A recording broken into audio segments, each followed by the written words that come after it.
Hi friends, welcome back to my channel. I was trying to figure out what I wanted to make a video about today, and I opened up Goodreads and I found my issue that I want to chat a little bit about. So I've been on Goodreads for several years. I don't use Goodreads as well as I should. Occasionally I remember to go back on there and rate books and write reviews, but I don't always do it. I also don't do all that scanning that some people do where they create shelves of all the books that they own, because I have enough trying to manage my physical shelves to also manage an online version of my shelf on Goodreads. Is just not happening, especially when I don't have time to rate books. So that hasn't happened. So I noticed that Goodreads has updated a few weeks ago. I opened up the app, not the app. I don't have the app on my phone. I opened it up on the browser on my phone. And I noticed that they said they have a new book page. And I thought, oh, that's cool. Do they have half stars yet? They don't. Spoiler alert. They don't, just in case you haven't been on Goodreads in a while. But what I did notice today for the first time, I noticed, I was trying to look for something else. I was trying to find the authors that I have read most frequently in the past few years, at least since I started tracking my reading on Goodreads. And I don't know how to do that yet. Didn't get there. Didn't get to figuring out if Goodreads has that information for me. But what I did find was that on my page where it invites me to rate books, it has all the books that I have bought on Amazon in the past almost a year. And I know that this information came from Amazon because it's not my complete book haul. It's not books that I have entered that I own, because it includes books that I just bought from my daughter, like these sticker books. This is my daughter's favorite thing these days, sticker books. So I bought 3 of them. They all came from Amazon, and they're all on my page on Goodreads, inviting me to rate them. Books that I just ordered, used books that I just ordered this week that haven't yet arrived to me, are on my page inviting me to rate them. Just books that I have bought on Amazon. So yeah, I know that Goodreads is owned by Amazon and so on, but I didn't expect it to be so explicit. I didn't expect it to be so explicit, showing the link. Because why? Why do you have to do that? Anyway, that's what I noticed today, and I'm not sure how I feel about it yet. I mean, yeah, this could be a good thing because we all know that the platform is shared, and that's fine. But I mean, are there other companies that Amazon owns that are getting access to my purchase history? I don't like that. I don't know. So another thing that I found out last night, I was looking, Waterstones, the British company Waterstones, bought Barnes and Noble. Was it last year, a couple of years ago? Did you guys know that? Because I didn't know that. I didn't know.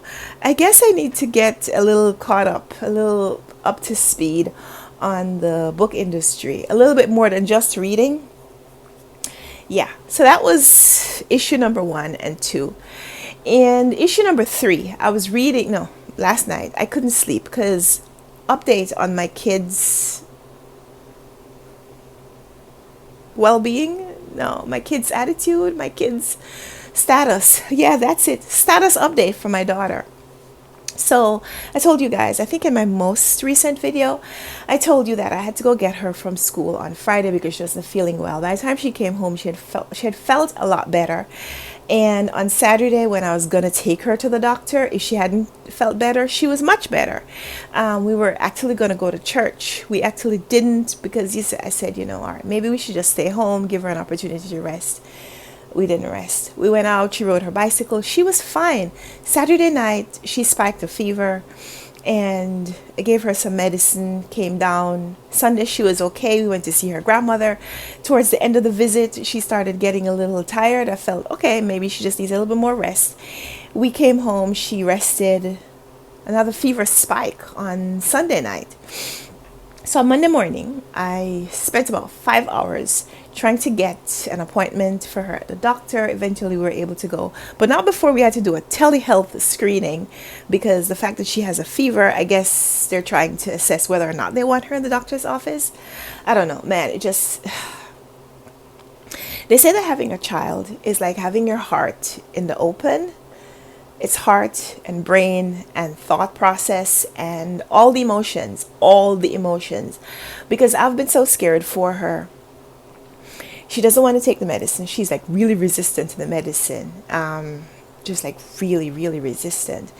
And it's hard to see her need the medicine, and we have the medicine and she doesn't want to take it. Like, I'm like, there are sick children in other places in the world where they don't have access to the medicine. Like, kid, eat, drink, take this medicine.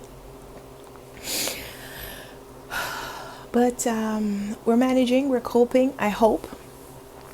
But update, I got a little sick. So you might hear it in my voice. Because isn't this what always happens? The kid brings home something and then the parents get sick. So right now I am also battling the sore throat and a cold. And I know if she felt the way I felt last night, then she doesn't have words to express how she's feeling. She can't do some of the things that I can do. So I'm really sympathetic to how she's feeling, especially at night. They say fevers spike at night because of the cortisol levels changing when you sleep, and so on and so on. And then of course there's a change in the weather. Today is a change of the season, and it's just a lot that we're dealing with. So last night I couldn't sleep, and so I was up watching videos, and I came across this video, this TEDx video about a guy who taught he went to a class, I think is what, yeah, he went to a class, he was trained, and then now he teaches other people. All of that, like a long preamble to say, I watched this video about speed reading, and this guy was mainly focusing on his audience reading books for school or books for work.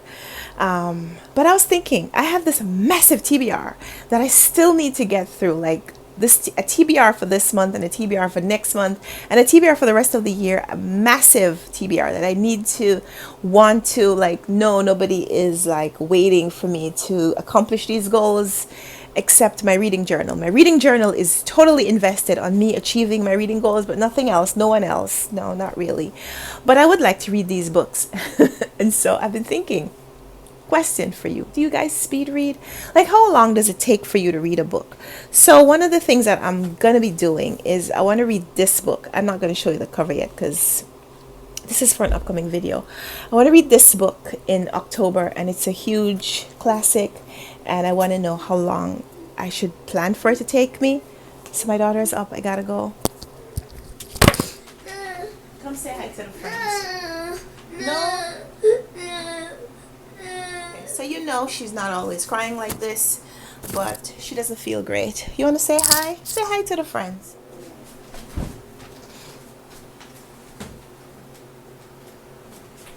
What is it?